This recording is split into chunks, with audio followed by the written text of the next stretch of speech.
AI का अत्यधिक उपयोग हमारे दिमाग को कर रहा कमजोर। एआई, आर्टिफिशियल इंटेलिजेंस, कृत्रिम बुद्धिमत्ता की बात कर रहा हूं। इसमें प्राचीन जो संस्कृत हमारी गुरुकुल की है उसको भी मैं लेकर के आऊंगा, और जो वर्तमान में चल रहा है। ठीक है, उपयोग करना चाहिए, थोड़ा बहुत उपयोग करें, चलेगा।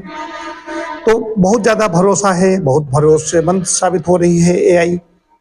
हम कोई भी अपनी चीज समस्या देते हैं। अभी एक कल वीडियो मेरे पास आया, उसमें कोई सामने खड़े हो जाइए, वो चेहरे को स्कैन करता है, उसके बाद में सारे रोग बता देते हैं। तुम्हारा कोलेस्ट्रॉल इतना है, तुम्हारा बीपी इतना है, तुम्हारा वेट इतना है, तुम्हारी कौन चीज लीवर गड़बड़ है नहीं है, सारा सब सिस्टम्स उसमें आ जाता है। उसको वैसे उपचार भी आ जाएगा, ये मेडिसिन लेनी है, क्या लेनी है, जरा देर, सब 5-7 मिनट में सब काम हो जाएगा। लेकिन जो मैं बात कर रहा हूं डिटॉक्सिफिकेशन की, संशोधन की, ये तो नहीं कर देगा। संशोधन तो एआई नहीं कर देगा। उसमें जो फीड है, जो बताया गया है, जो उसके दिमाग में डाला गया है, जो वैसे लोगों ने उसको ऐसा बनाया है, वो वैसा कर रहा है। हमारे यहाँ वैसे ही बताया गया, चेहरे द्वारा, आकृति द्वारा रोग की पहचान हमारे यहाँ बहुत पहले से बताया गया। हमें नेचुरोपैथी में ही पढ़ाया जाता है, वो भी अलग जा रहा है। ये अच्छी बात है, कई चीजें उसमें आ रही हैं कि हम उसका सहारा लेते हैं। सहारा लेकर के जल्दी ही समस्याएं हल हो जाती हैं। न हमें चिंतन करने की जरूरत है, न सोचने की जरूरत है, न समझने की जरूरत है, न दिमाग की कसरत की जरूरत है। तो दिमाग हमारा कमजोर हो जाएगा। हम अपने यहाँ देखते हैं, हम अपने सहायकों को देखते हैं, एक शाला के सदस्यों को देखते हैं। कोई भी बात होती है, उनको अगर 5 किलो पैकेट घी आया है, उसका मूल्य 565 रुपए किलो, 580 रुपए किलो अगर आ रहा है, तो उससे कहते हैं कितना इसका मूल्य हुआ, तो वो तुरंत कैलकुलेटर उठाते हैं, तुरंत फोन उठाते हैं गणित लगाने के लिए। वो ऐसा नहीं बता सकते हैं कि इसको 500 के इससे हम गुणा देंगे तो मोटी मोटी ऐसे ही दिमाग से कसरत करके बता दे। इस क्षमता जा रही है, क्षमता कमजोर हो रही है दिमागी। महेश रेखे भी बहुत वैदिक विद्वान, वैदिक छात्र हैं, जिन्होंने 2000 कठिन मंत्रों का कंठस्थ पाठ दंडक पारायण करके एक ऐतिहासिक रिकॉर्ड बनाया। एआई का सहारा नहीं लिया।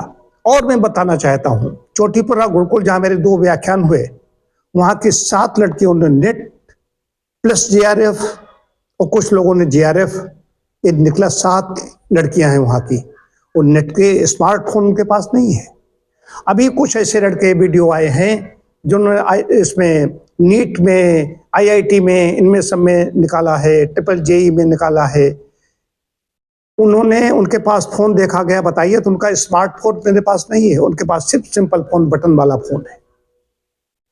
तो बटन वाला स्मार्टफोन हमें स्मार्ट नहीं बना रहा है। कुछ लोग ऐसे विश्लेषक हैं, वो कह रहे हैं कि नहीं, पहले की पीढ़ियां आगे आगे हम ज्यादा बढ़ते चले जा रहे हैं। अगर आज काल में जाएं तो हमारे ऋषि आए, ऋषियों को जो ज्ञान था, जिन्होंने समाधि अवस्था में ज्ञान प्राप्त किया परमात्मा से बैठ करके, उन्होंने कितने दर्शन दिए, कितने शास्त्र में दिए, वेद वेदांग उपनिषद स्मृति ग्रंथ दिए, सारा सब कुछ हम सुनते सुनते चले आए।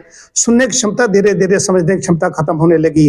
वहां से धीरे धीरे धीरे धीरे ऐसे ही हमें बताया हुआ याद नहीं रहता। और एआई, स्मार्टफोन और ज्यादा उसमें होता है। स्मार्टफोन पर जब कोई चीज टाइप करते हैं, लैपटॉप हो या फोन हो, टाइप किया हुआ और हाथ का लिखा हुआ दोनों अलग अलग चीजें। मुझे एक लेक्चर देना है, मान लीजिए मैं लिख लेता हूं तो हमारी स्मृति में चला जाता है। इसलिए जो लिख करके मिटाना, लिखना फिर मिटाना, नहीं याद हो रहा है तो लिखो मिटाओ, वो ज्यादा अच्छा है। स्क्रीन पर हम जाते हैं, स्क्रीन पर ज्यादा समय हम देते हैं, हमारे दिमाग को भी थकाता है। नेचर से दूर है, बात नेचर की आ रही है, नेचर से दूर है ये चीज एआई। तो इसमें हम जाएंगे, हम लिखेंगे, लिखने के बाद में हम उसको बिठाएंगे, तो वो बात नहीं बनेगी, क्योंकि हम टाइप कर रहे हैं। टाइप किया हुआ और हाथ से लिखा हुआ दोनों में अंतर है।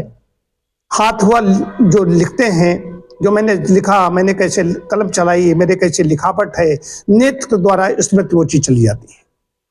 तो कोई भी मंत्र हम पढ़ते हैं तो हमने लिख लिया है, अगर तुम्हारे दिमाग में आता है वो ऐसा लिखा है, तो लिखा हुआ हमारे सामने आ जाता है, लिखा हुआ सामने आ जाता है। विशेष बात बता रहा हूं, सबका अपना अपना अनुभव होगा, इस पर आप देखेंगे। तो मुख्य चीज है कि मस्तिष्क को कमजोर न होने दें, एआई का उपयोग करें, बस उतना ही करें, थोड़ा सा सहारा लेना है, सहयोग लेना है, कोई विशेष बात है तो ठीक है, लेकिन बात बात में हमें 1909 की गुणा करनी है तो हम उसका एआई को उपयोग करेंगे। 1900 गुणे 9 क्या होता है? 19 में 171 हमारे दिमाग में इतना होना चाहिए। बहुत ज्यादा स्प्रिट तेज है हमें पूरे पूरे प्रदेश की, पूरे भारत की, पूरे प्रदेश के में जिले कितने हैं, पूरे भारत में कितने जिले हैं, पूरे भारत की जितनी भी प्रांत हैं उनकी राजधानी क्या है, विश्व के जो देश हैं उनकी राजधानी क्या है, हम ये न करें, हम फालतू इसको समझ लें, लेकिन फिर भी अपने दिमाग को ऐसा न होने दें जो हमारा चिंतन करने लायक, समझने लायक न रह जाए। आज चिंतन शून्यता बढ़ी हुई है। जो हमारे अगुआ हैं, हम राजनीति कर रहे हैं, चिकित्सक हैं, चिकित्सा शास्त्री हैं, जो राजनीतिक विद्वान तो ने राजनीति अध्ययन नहीं किया, राजनेता ऐसे बन जाते जाकर, कुछ लोग तो अंगूठा टेक होते, निरक्षर भट्टाचार्य होते, कुछ लोग पढ़ाई की, किसी ने कॉमर्स पढ़ी तो किसी ने भूगोल पढ़ी, और पढ़ी भी वो कैसे पढ़ी, कुछ बड़े विद्वान हैं, कुछ लोगों ने पढ़ाई की, अब राजनीति में जाकर को कैसे राजनीति कर रहे हैं? तो चिंतन नहीं कर रहे हैं, इसलिए नहीं हो रहा है। चिंतन करने वाले राजनीति भी अच्छी तरीके से करेंगे, चिकित्सा भी अच्छी तरीके से करेंगे। चिंतन है, चिंतन करना पड़ता है। अभी हमारे पास एक सज्जन आए हैं, जटिल मामला है, तो चिंतन करके जो व्यक्ति इतना निराश है कि आत्महत्या कर लेना चाहता है, तो हमारा चिंतन कैसा है, चिकित्सक का चिंतन कैसा होना चाहिए?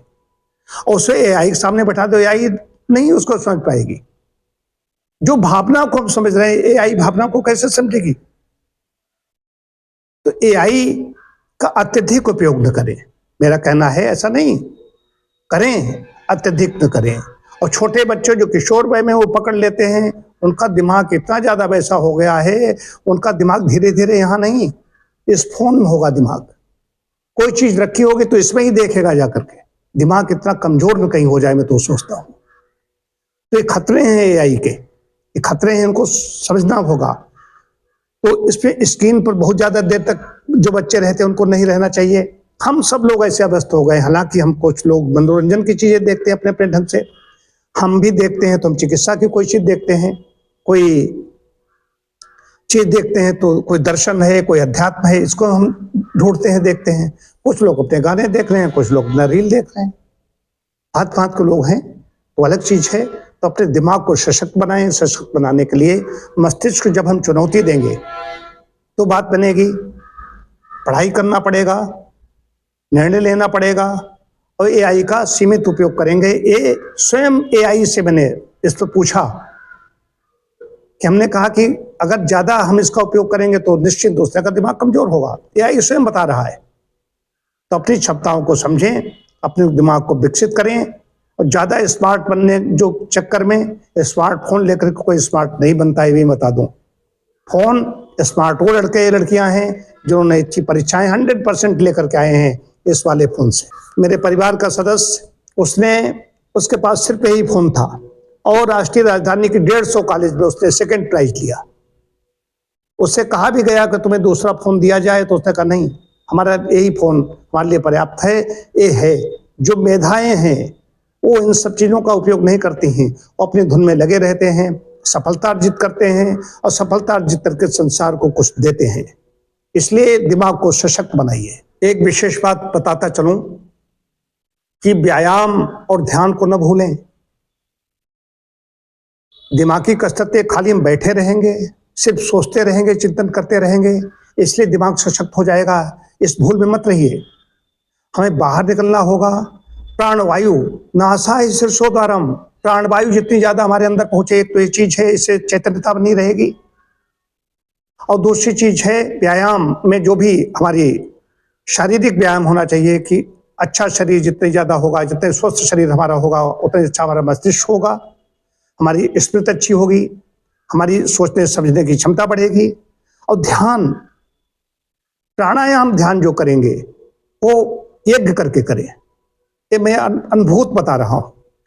जिनकी अभी मैंने शुरू में चर्चा की, महेश रेखे जी की, 19 वर्ष का वो है युवा, हजारों मंत्र उसने कैसे कंठस्थ किए, उसमें कैसे पढ़ना है, सीधा पढ़ना है, उल्टा पढ़ना है, फिर सीधा उल्टा, इस तरीके से करना होता है। इस तरीके से होता है। कसरत बढ़ाने के लिए दिमागी कसरत करेंगे, लेकिन प्राणायाम ध्यान करेंगे। एक कर लिया, वहां प्राणायाम करें, वहां पर ध्यान करेंगे, तो एक धूम अंदर जाएगा, ये बड़ा काम करता है। और इसके तमाम ऐसी गणित हैं, तमाम चीजें हैं, सब बच्चे जानते हैं, उनको बताने की आवश्यकता नहीं है कि हम जैसे कि गिनती 1 2 3 4 5 6 7 8 9 10 करते चले जाते हैं, तो उल्टा 10 9 8 जोर पड़ने लगा दिमाग पर। ये करेंगे तो उससे और ज्यादा सशक्त बनेगा। इसी तरीके से बहुत कुछ किया जा सकता है।